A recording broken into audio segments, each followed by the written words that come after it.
Alors, le 20 et le 20 mars et le 27 mars, vous allez élire votre conseiller, votre conseillère générale. Et c'est une élection qui est souvent perçue comme une élection mineure et qui en réalité est une élection particulièrement importante parce qu'elle concerne tous les âges de la vie, parce qu'elle nous concerne dans ce qui me semble peut-être la plus importante, notre programme en une douzaine de points. Donc, je vais essayer de présenter tout ceci dans l'ordre. Alors, d'abord, ce que nous souhaitons et ce qui n'est pas toujours possible. Alors, naturellement, nous aimerions qu'il n'y ait pas de misère dans le monde, nous aimerions pouvoir accueillir tous ceux qui souffrent.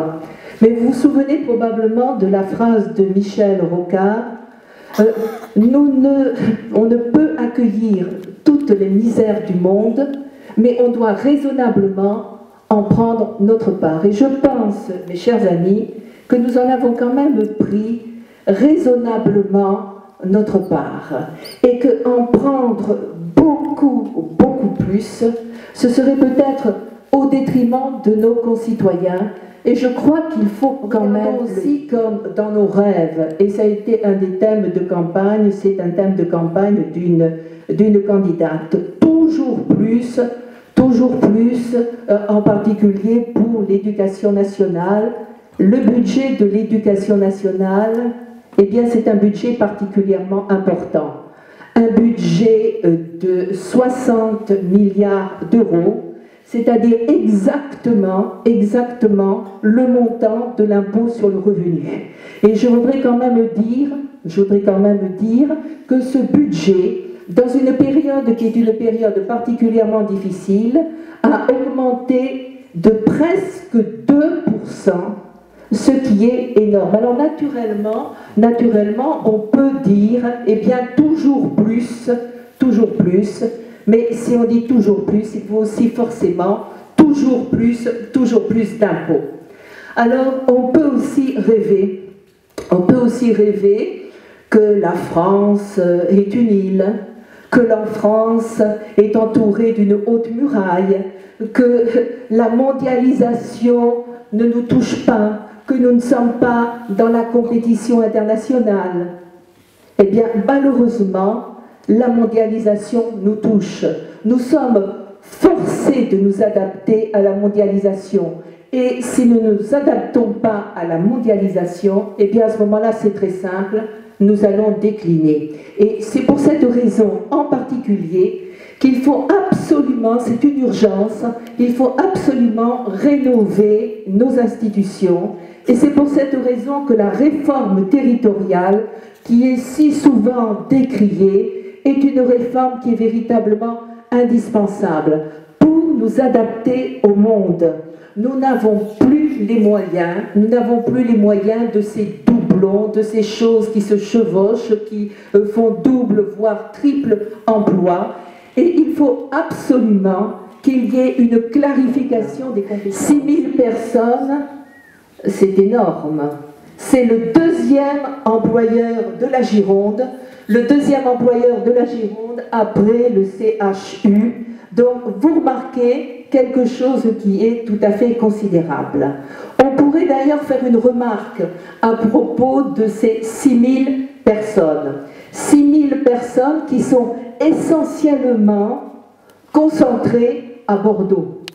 Et là, on peut s'interroger. On peut se dire que ce n'est pas vraiment dans l'esprit de la décentralisation. Pour bien faire, il faudrait non seulement qu'il y ait décentralisation, mais il faudrait en plus qu'il y ait déconcentration pour que ceux qui sont responsables, ceux qui sont décisionnaires, s'approchent un tout petit peu plus du Conseil général. C'est 1,460 milliard d'euros. C'est énorme. C'est énorme. Et envoyons-nous pleinement les effets. Est-ce qu'il n'y a pas encore autour de nous, moi lorsque je suis sur le marché, j'ai des témoignages, j'ai envie de dire des témoignages quotidien. Est-ce que nos concitoyens en voient véritablement les effets? Alors, comment se répartit ce 1,460 milliard d'euros? Alors d'abord, il faut reconnaître que la vocation du Conseil général est une vocation qui est essentiellement une vocation sociale. Nous avons 630 millions d'euros qui sont consacrés à l'action sociale. Il faudrait se demander si ces 630 millions d'euros vont véritablement toujours vers les personnes qui en ont le plus besoin. Je ne suis pas pour faire une police des subventions, mais de temps en temps, une petite vérification des subventions, c'est quelque chose effectivement qui ne serait pas inutile. Alors parmi les grandes dépenses aussi du Conseil général, 80 millions d'euros pour les incendies, 53 millions pour les transports, 23 millions pour les collèges et uniquement 10,5 millions pour les maisons de retraite. Et là je m'interroge. Je m'interroge parce qu'avec l'allongement de l'âge de notre espérance de vie, il y a parmi nous très certainement beaucoup de futurs centenaires. Il faut quand même, si on dit que gouverner c'est prévoir, prévoir ses vieux jours.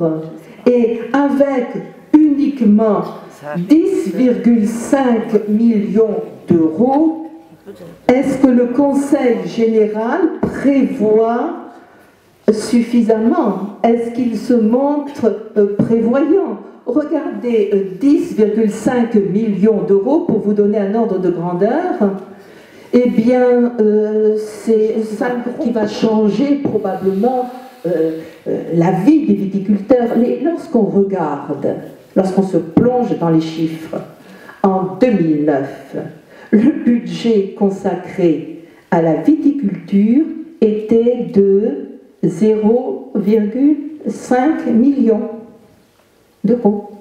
0,5 millions d'euros sur 1,460 millions d'euros. J'ai envie de dire une goutte d'eau, n'est-ce pas? Une goutte d'eau pour la viticulture, ça ne va pas bien ensemble.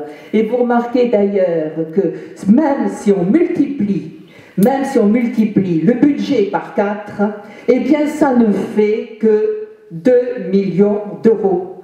À peine plus que la somme consacrée pour la rénovation du salon rouge des élus, pour le restaurant des élus, c'est-à-dire nous avons à ce moment-là 1,2 million et naturellement rapporter ceci au monde.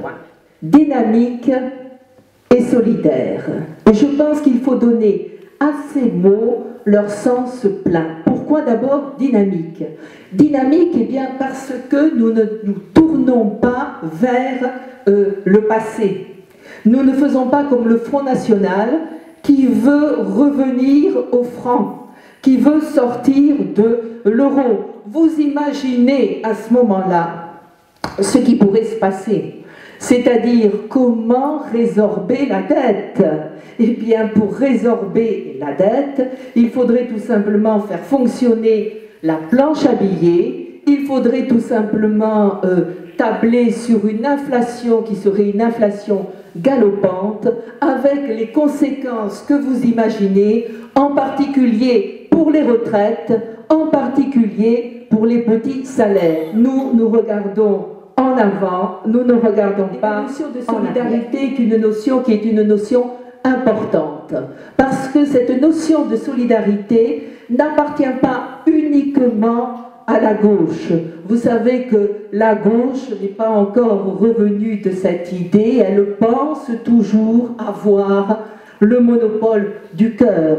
Nous, naturellement, pour la gauche, nous n'avons pas de cœur. Eh bien, j'affirme haut et fort que la notion de solidarité est une notion qui nous tient à cœur, que nous avons véritablement chevillée au plus profond de nous-mêmes. Et d'ailleurs, regardez ici, moi j'affirme haut et fort que j'approuve pleinement l'allocation personnalisée d'autonomie.